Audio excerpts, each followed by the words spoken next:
8h40, você ouve o Jornal da Clube Gente. Agora dentro do Jornal da Clube Gente tem Saúde e Ciência em Destaque. Nesse primeiro programa nós estamos recebendo aqui o professor doutor Luiz Antônio Justolin Júnior para falar de um tema extremamente importante, principalmente para aquelas pessoas as mulheres que estão em gestação, aquelas que estão amamentando seus bebês. A gente vai discutir aqui a importância de a nutrição, principalmente nos primeiros meses de vida, nos primeiros dias. E para falar a respeito, dar um bom dia aqui aos nossos ouvintes do Jornal da Clube Gente, dentro da estreia desse quadro, que é Saúde e Ciência em Destaque. Professor doutor, bom dia, prazer em tê-lo conosco aqui no Jornal da Clube Gente. Bom dia, é um prazer, agradeço imensamente o convite e a oportunidade de conversar um pouquinho, não é, sobre ciência e saúde, né, temas que combinam muito bem para esse bate-papo e a gente poder contar um pouquinho das pesquisas que a gente realiza no Instituto de Biociências. Muito obrigado. Nós aqui agradecemos aqui, inclusive, ao Instituto de Biociências, ao Leandro da Vias Digitais aí, pelo intermédio, né, de fazer essa ponte, né, para que a gente leve ciência também através do rádio, através das nossas transmissões aqui. Muito bem.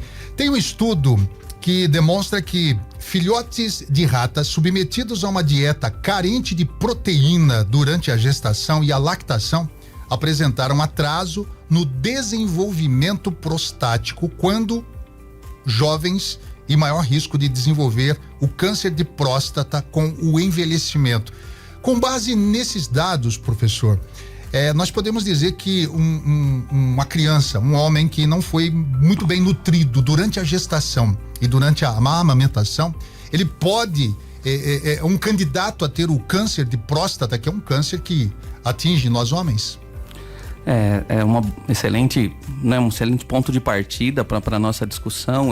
Esses estudos, né, eles foram realizados em ratinhos, em modelo experimental.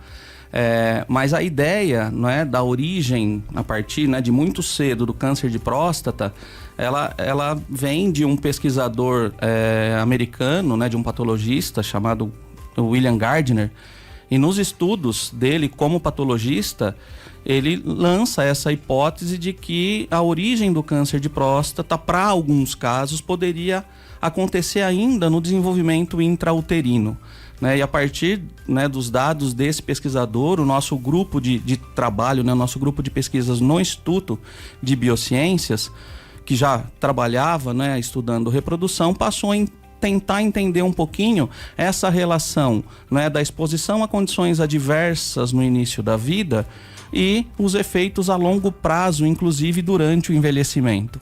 E o que nós vimos nesse primeiro estudo, né, que teve um apoio, né, da Fundação de Amparo à Pesquisa do Estado de São Paulo, a FAPESP, importantíssima, né, para fomentar, né, para fomentar os estudos, né, com recurso financeiro, inclusive, nós vimos que, de fato, quando as ratinhas, né, quando elas emprenham, quando elas engravidam, se elas são alimentadas com uma dieta carente em proteína, os filhotes, né, machos dessas ratas, eles têm uma alteração no início do desenvolvimento e, a partir dessas alterações, a pergunta, né, que surge será que essas alterações que aconteceram durante as fases iniciais do desenvolvimento podem ter relação com o câncer de próstata durante, né, o envelhecimento, a fase, né, de mais, né, desses animais mais velhos, uma vez que envelhecimento é o principal fator de risco para o câncer de próstata. Então, nesse primeiro estudo, o que nós observamos é que esses animais jovens, eles, a partir, não é, da desnutrição materna, eles apresentam uma variação, um desequilíbrio hormonal bastante grande, com um aumento dos níveis de estrogênio, tanto maternos como dos filhos, e esse desequilíbrio hormonal, ele se acentua com o envelhecimento. Né? E a partir desses primeiros dados, associado, né, ao fato de que essa alteração hormonal é um fator de risco também para o câncer de próstata humano observado, né, nos indivíduos que desenvolvem câncer, né, em humanos, em pacientes, né, com envelhecimento, nós identificamos essa possibilidade de que essa alteração hormonal poderia estar associada à carcinogênese prostática que nós observamos nesses animais mais velhos. Bom, Então, aparentemente existe essa relação entre o que acontece no início da vida pode ter, não é, relação com o desenvolvimento do câncer de próstata na idade adulta. Mas aí a gente avançou um pouquinho mais, porque inicialmente a gente viu o desenvolvimento do câncer, mas o que está por trás disso? E a gente entra num modelo, né, de estudo chamado de estudos de mecanismo para tentar identificar o que de fato está acontecendo de alteração na próstata para levar a carcinogênese, né, ao câncer de próstata com o envelhecimento. E aí, né, a gente lançou mão de tecnologias que conseguem, né, mapear as moléculas que estão presentes na próstata, em termos, né, de RNAs e proteínas, que são moléculas que coordenam, que modulam o desenvolvimento prostático e a função prostática ao longo, né, depois da vida e do envelhecimento. E o que nós observamos é que desde muito cedo no desenvolvimento, né, nos ratinhos que eles foram desmamados, e a partir do desmame, né, a gente começou a fazer esses estudos com 21 dias de vida, né, pós-natal do animal, do ratinho, algumas dessas moléculas que, né, fazem parte do controle do desenvolvimento prostático, mas que também participam, né, do desenvolvimento de câncer, elas estavam alteradas desde o início da vida, e que essa alteração, né, se mantinha nesses animais velhos que desenvolviam câncer. Então a gente, né, começou a identificar essa possibilidade de que, para além das alterações hormonais, essas moléculas que podem levar ao desenvolvimento do câncer de próstata também estavam alteradas desde muito cedo, não é, no desenvolvimento desses animais. Mas será que isso tem relação com o câncer humano? Pois é. Aí a gente foi para uma nova fase, né, do nosso trabalho, olhando, não é, para dados de pacientes com câncer de próstata que estão disponíveis, são dados públicos, e quando a gente cruza, né, esses dados com os dados dos nossos animais, ou seja, aquelas moléculas que estavam desreguladas nos nossos animais desde muito cedo no desenvolvimento e que participaram do câncer, do desenvolvimento do câncer de próstata nos animais, muitas delas também estavam desreguladas nos pacientes com câncer de próstata. É um dado alarmante, né, para muitas pessoas aí que tiveram uma infância pobre do ponto de vista nutricional, né, não tiveram uma alimentação adequada, não tiveram proteínas necessárias durante a gestação e durante a fase da amamentação, e muitos não foram nem amamentados, muitas crianças, muitos de nós, né, homens, né, porque é uma doença que acomete principalmente os homens, né, porque o câncer de próstata é um negócio absurdo. Agora, todo mundo que teve uma má nutrição na sua gestação, na sua infância, está condenado a ter um câncer de próstata, doutor? Excelente pergunta, e aí é que a coisa começa a ficar bonita de se discutir, né? Nossa. Normalmente, a gente associa, não é, o câncer a uma doença genética, não é? E a principal mecanismo, né, a principal alteração genética que acontece quando o câncer, né, se desenvolve, talvez seja a mutação. Né? Se a gente tomar aqui como base um exemplo da Angelina Jolie, que fez a cirurgia, né, de mama, retirou a mama por conta, ela fez um teste genético e identificou, né, mutação num gene que, quando ele está ligado, né, essa mutação faz com que esse gene fique ativo, né, direto. Essa mutação aumenta as chances de desenvolver câncer de mama em até 90%. Mas só fazendo um parênteses aí, essa não é uma recomendação para todo mundo, né? Exato. Detectou que eu tenho esse gene, eu tenho a propensão de ter um câncer, eu não vou fazer uma cirurgia sem necessidade. Exatamente, foi uma opção particular, né, de um teste que ela, né, resolveu fazer. Agora, o que nós estamos, né, estudando e avaliando nos nossos animais é um tipo de controle da expressão, né, o controle desses genes que participam, né, do desenvolvimento do câncer de próstata, que não passa pela mutação. Né? É um tipo de controle, né, da expressão dessas moléculas, né, do quanto essas moléculas são produzidas, que na ciência é relativamente nova e recebe o nome de epigenética. epigenética. Ou seja, nesse mecanismo epigenético, os genes eles são ligados ou desligados dependendo da nossa interação com o ambiente, aquilo que a gente come, o que a gente bebe, os nossos hábitos alimentares, se nós somos sedentários ou não. Mas essas alterações do liga e desliga não têm a ver com alterações na sequência do DNA, da sopinha de letrinhas do DNA, que é muito diferente da mutação. E aí o interessante disso, e respondendo a sua pergunta, nem todo mundo está condenado, ainda bem, não é? Porque cada organismo tem, não é, a sua forma de lidar com esse mecanismo epigenético de liga e desliga muito particular. Alguns indivíduos respondem mais que outros, né? Além disso, o período de exposição a uma condição adversa, nesse caso a desnutrição, também pode influenciar, né? E o tempo total de exposição, a quantidade de exposição, né? Então, se a gente tomar aqui como um exemplo, né, extrapolando um pouco essa ideia, né, do início da vida como sendo um período importante, né, para o desenvolvimento de outras doenças que não o câncer, é muito comum as gestantes que, né, fazem pré-natal, quando elas vão lá para fazer o exame com o obstetra, elas serem receitado para elas o folato, o ácido fólico. Um suplemento aí. Como um suplemento. Por que do ácido fólico, né, do metilfolato? E principalmente o porquê no período, né, do primeiro trimestre de gestação?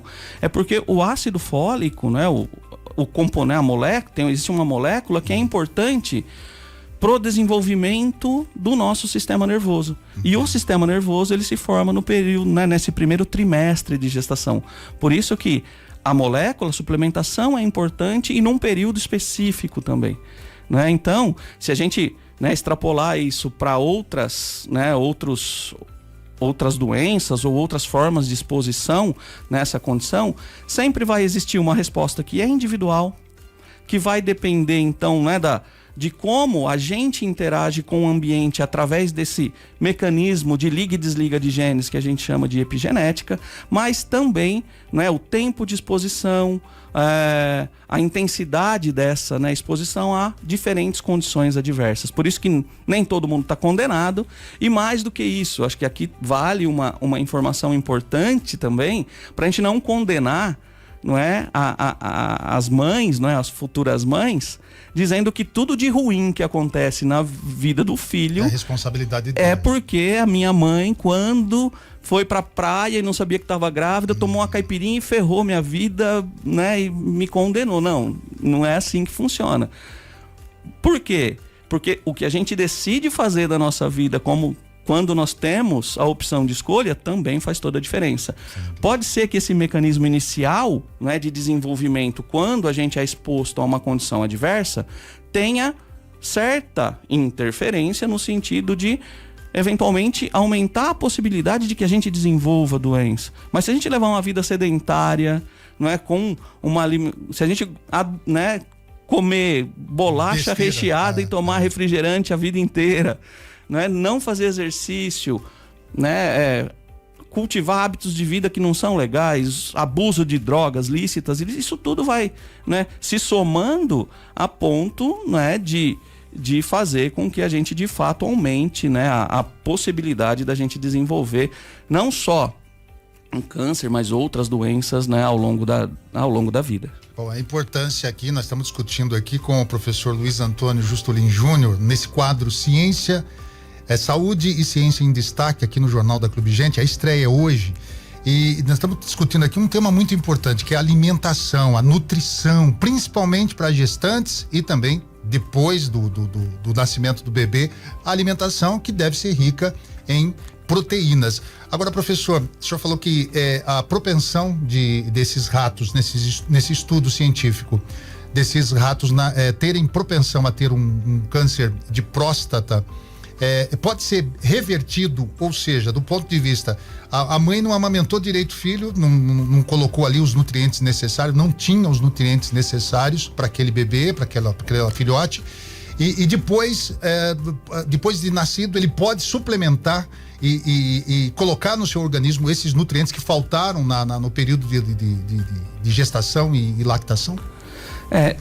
Né, novamente, assim, não é uma condenação, não é esse período inicial do desenvolvimento, e é possível, né, se fazer uso de uma alimentação saudável ao longo, né, da vida pós-natal. E de novo, né, essa chavinha do liga e desliga, ela responde muito à interação com o ambiente. Então, se a gente, né, conduzir uma alimentação saudável, cultivar bons hábitos, né, de vida, é possível sim, né, que a gente consiga reverter essas marcas epigenéticas, né, essa chavinha de liga e desliga que eventualmente podem, né, levar ao desenvolvimento de câncer. Então, não é uma condenação, e a gente pode sim, né, tendo um estilo de vida adequado, minimizar os efeitos, né, dessa exposição no início da vida. Bom, esses estudos apontam que a nutrição é importante, mas não só a nutrição. Não adianta a mãe fazer toda a gestação direitinho, com nutrientes necessários, na amamentação, seguir todas as orientações do obstetra, fazer com que o filho cresça saudável e tal, mas se seu filho, isso prova, né, cientificamente comprovado, não só para o câncer, mas para outras doenças também, que tiver um hábito, uma má alimentação, pobre de nutrientes necessários, falta de exercício físico, como o professor falou, a questão de levar uma vida, né, desregrada, tudo isso vai agravar, né? E se você tem a predisposição genética para desenvolver o câncer ou outras doenças, isso vai aparecer hora ou outra, né? Exato. E para além de câncer, né, que acho que é o foco principal dos nossos estudos, o que a gente tem visto é que não só a alimentação, né, ela é importante no sentido de promover, né, esse caminho, né, para a saúde e doença dos descendentes. Então existe um grupo, né, internacional, e aqui no Brasil a gente também tem, né, representantes que tem uma associação, uma sociedade científica, né, que a gente denomina de DOHAD, DOHAD, né, que estuda a origem, o termo parece meio estranho, mas a gente vai chegar nele, é a origem desenvolvimentista de saúde e doença. Mas o que isso significa? Que o trajetória, né, o caminho da saúde e da doença de um indivíduo pode passar por esse período inicial de desenvolvimento, né? Então, existem estudos, né, mais variados, não só com relação à alimentação, mas que demonstram, por exemplo, um papel fundamental desse período intrauterino, né, nesse período gestacional e durante os primeiros, né, 1000 dias de vida. Inclusive existe, né, uma campanha mundial aí dos primeiros 1000 dias, que esse período ele é importante não só do ponto de vista nutricional, alimentar, mas se a mãe é exposta a uma condição de estresse emocional, né, poluentes ambientais, né, isso tudo pode aumentar, por exemplo, né, os hormônios do estresse na mãe, e esses hormônios serem, né, essa condição ser transmitida para o filho. E muitos estudos, né, tanto em modelos de roedores, modelos experimentais, como, né, analisando, né, dados de pacientes, demonstram, por exemplo, que esse aumento do estresse materno pode estar relacionado com o aumento de agressividade dos filhos, com o aumento da incidência, por exemplo, né, de transtornos do espectro autista, né, com déficit de atenção. Então, o que né, esse grupo DOHAD, né, o que esse grupo, né, de estudos mundial, muito bem representado no Instituto de Biociências e aqui em Botucatu, inclusive na Faculdade de Medicina, o que a gente, né, mostra, talvez o maior recado que a gente, né, possa passar por meio dos nossos estudos é que esse período, né, de desenvolvimento que vai aí, né, nos primeiros 1000 dias, desde a concepção, né, da fertilização até, né, a criança completar os seus 2 anos de vida,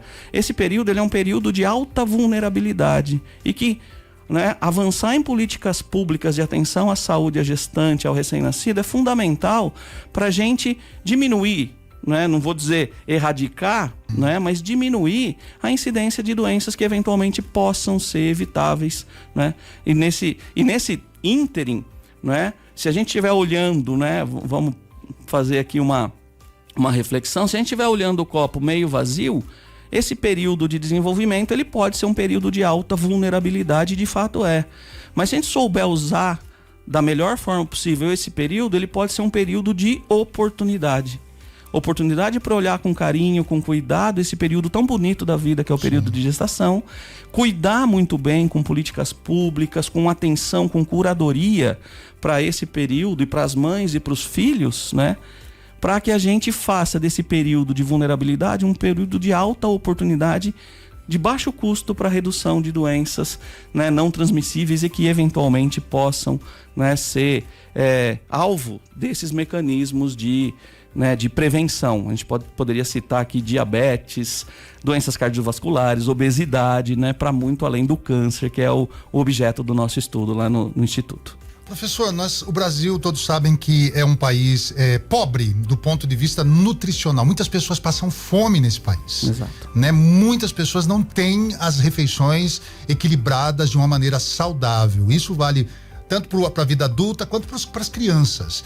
E tem um estudo, eu li certa vez um estudo científico que diz que a taxa de natalidade das pessoas que passam mais fome, que tem mais necessidade, eu não sei se é uma autoproteção do nosso, né, do ser humano, a taxa de natalidade das mulheres mais vulneráveis é maior do que as mulheres mais nutridas. E na política pública, o SUS desenvolve esses estudos, aqui o Hospital das Clínicas, o Instituto de Biociências, mas no sentido de como o Brasil pode, através da política pública, de auxiliar essas pessoas, e dar nutrição para essas, principalmente para as mulheres que estão aí em gestação. Ainda precisa muita coisa para chegar num ponto de equilíbrio. Assim, eu acho que o Brasil é um país muito desigual, né? Eu acho que a pobreza atinge grande parte da população, não é? Mas ao mesmo tempo a gente tem, não é, um desequilíbrio muito grande na distribuição de renda. E existe uma pesquisadora do grupo Dohad que ela, né, faz um comentário bastante relevante, né, do ponto de vista de atuação da sociedade em termos de saúde pública, que a gente conseguiria, né, segundo ela, avançar em políticas, né, em boas políticas, né, públicas de atenção principalmente, né, não só a gestante, mas a essa população de baixa, né, de baixa renda, de baixo índice, né, de socioeconômico, se houver uma colaboração muito grande, né, do setor público, do poder público, com as esferas de maior poder aquisitivo, de poder econômico da sociedade. Porque se a gente, né, imaginar que a ação para melhorar a condição, né, deva partir das classes menos favorecidas, isso infelizmente não vai acontecer. Né? Então o que essa pesquisadora, né, a doutora Lígia, comenta é que, né, havendo, né, um entendimento, e aí eu acho que é uma questão de ação, né, de partir de fato para buscar, né, condições para resolver esse problema, que é um problema não só do Brasil, mas que afeta, né, muitos países ao longo do mundo, de fato ocorrer uma conscientização e uma vontade, não é, de uma interação entre o poder público e as classes de maior poder aquisitivo para tentar buscar resolver essa demanda, não só de alimentação, né, mas a gente está falando aqui, por exemplo, acho que né, essa grande área de estudo do Dohad poderia, né, também englobar, por exemplo, e engloba, né, tem vários estudos nesse sentido, né, por exemplo, a área de zootecnia, onde, né, uma melhor, né, onde esses estudos que demonstram, né, a importância da alimentação para o desenvolvimento dos filhos poderia ser usado, né, por exemplo, para aumento da produção de proteína animal, né? Se a gente puder discutir aqui, por exemplo, ações do poder público melhorando, não é, a condição de saneamento básico. Então vejam, né, uma cidade que tem um bom saneamento básico expõe menos as suas crianças, a sua população a uma condição de risco e diminui eventualmente, né, a possibilidade dessas crianças, dessas gestantes desenvolverem, não é, doenças que são doenças que certamente podem afetar, né, o desenvolvimento inicial dos seus filhos. Nós conversamos aqui com o professor doutor Luiz Antônio Justolin Júnior, lá do Instituto de Biociências, nessa parceria com a Clube FM, desse novo quadro do Jornal da Clube Gente, que é a Saúde e Ciência em Destaque. Eu vou pegar esse ponto. Ciência. A ciência está presente em tudo, do homem pisar na lua, do desenvolvimento de novas tecnologias, capacidades, o celular que você usa, a internet que nós usamos, tudo faz parte. A ciência que deu um empurrão aí, depois as ferramentas, claro, cada área vai desenvolver. Mas na saúde, a ciência é fundamental. Hoje a longevidade das pessoas é maior por conta da ciência. Hoje as práticas, né, de orientação às pessoas para se prevenir doenças tem a ver muito com as ciências. Novos estudos são desenvolvidos diariamente nos laboratórios. Aqui em Botucatu, lá no Instituto de Biociências, é muito latente isso, na Faculdade de Medicina, na Faculdade de Ciências Agronômicas. Nós estamos falando de Botucatu, mas no Brasil inteiro tem diversas iniciativas que usam a ciência para melhorar a nossa vida, a nossa qualidade de vida. Embora muitos brasileiros, muitas pessoas ainda insistem em não acreditar na ciência, né? São anti-ciência, né? Acreditam que a Terra é plana, enfim, depois da ciência ter provado isso, mas isso é outra discussão. Agora, eu queria saber do senhor aí essa iniciativa, né, de trazer a ciência de uma maneira simples, clara, para que todos entendam, até porque tem muitos estudos aí que RNA, DNA, muitas pessoas não entendem isso, né? E o senhor trouxe aqui de uma maneira muito simples. Eu acredito que os cientistas, de uma maneira geral no Brasil, por muitos anos ficavam encastelados, né, na sua torre de marfim, não desciam para falar com a população. E daí surgem novas teorias de conspiração, e aqueles que não acreditam na ciência desenvolvem as suas teses e acabam difundindo isso, hoje principalmente por conta das redes sociais, YouTube e outras plataformas aí que divulgam aquela tal pseudociência. E a ciência está nos laboratórios, está com os doutores, com os professores que trabalham nisso. Eu gostaria que o senhor falasse um pouquinho a respeito dessa iniciativa de trazer ciência, saúde, nesse caso aqui, de uma maneira clara para a população, professor. Você sabe que para o cientista muitas vezes o falar fácil é bastante difícil, né? Então, mas eu acho, né, eu parabenizo, né, a vocês da Rádio Clube, ao Instituto de Biociências por essa iniciativa fantástica. De fato, né, o que a gente discute bastante lá no Instituto e entre grupos, né, de pesquisadores é que essa divulgação científica, não é, que vai para além dos muros da universidade, ela em muitos aspectos ela é falha, de fato, não é? A gente, né, tem os nossos afazeres, se preocupa em publicar artigos científicos que às vezes poucas pessoas leem, né? Mas de fato, não é, esse conhecimento que é importante e que pode, não é, trazer benefícios para a população, nem sempre ele é abordado da forma como deveria ser. E essa iniciativa, né, de vocês é fantástica. Acho que, né, a coisa tem mudado um pouquinho de figura, né, principalmente ao longo dos últimos anos, em função, né, de uma legislação federal e que, né, também perpassa aqui pela Universidade Pública Estadual, que é a necessidade, né, de a universidade realizar ações extensionistas, né? Então, a gente tem hoje a obrigatoriedade, né, de 10% de todo o conteúdo que é dado nos cursos de graduação serem voltados para ações, projetos, eventos de extensão universitária que tem como público-alvo, não é, outros setores da sociedade que não a própria universidade. A comunidade em geral. Exatamente, né? A própria comunidade. E nesse ponto de vista, eu acho que ao longo dos próximos anos, essa balança ela vai mudar um pouco de figura, não é? Porque certamente nós teremos mais ações extensionistas. Eu poderia, né,